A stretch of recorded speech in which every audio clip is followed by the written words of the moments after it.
Kawa naman ng mga tunog nito pag naiiwan, oh. Ay. Yak. Ano, naiwan kayo? Sa akin kayo sumunod. Tara.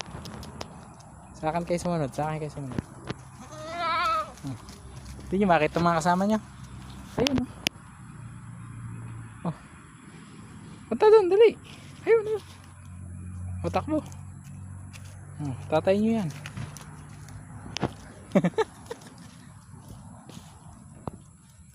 Ay, nako. Pahuli kayo eh. Sige, kain. Hapon na, uwi na tayo mamaya. Dami nyo na nga nakain dun. Uy, pati palawan, kinakain nila. Wow, pwede pala to. Ayaw nila yan eh.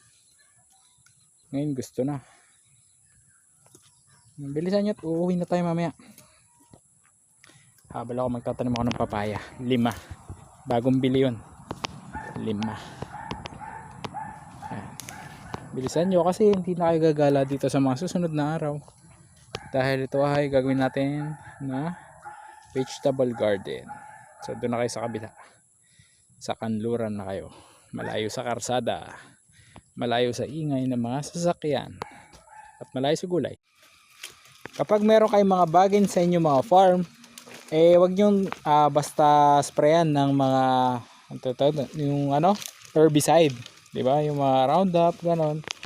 O kaya ayaan nyo muna kung hindi naman siya nakakasagabal sa inyong farm, medyo itabi nyo kung meron kayong, lalo na kung meron kayong alagang kambing. Yan, tulad nito. Busy kami ni Mrs. kanina. May mga lakad kami.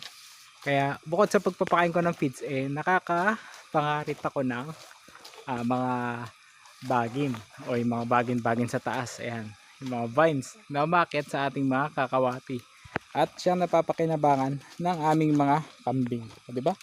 Hindi nasasayang, meron pa akong reserbang pagkain para sa aking mga alaga. Ayan, o bukod sa bagin, meron din tayo mga sobrang sanga ng kape. Ayan, bumipiyok pa. Sanga ng kape yan. Tapos ayan, yung mga bagin na binigyan natin kanina, kinakain na nila. So ayan, busog na naman sila dahil bundat na yung mga tiyan nila. Kung ano nang binigay ko sa kanila simula kanina pa.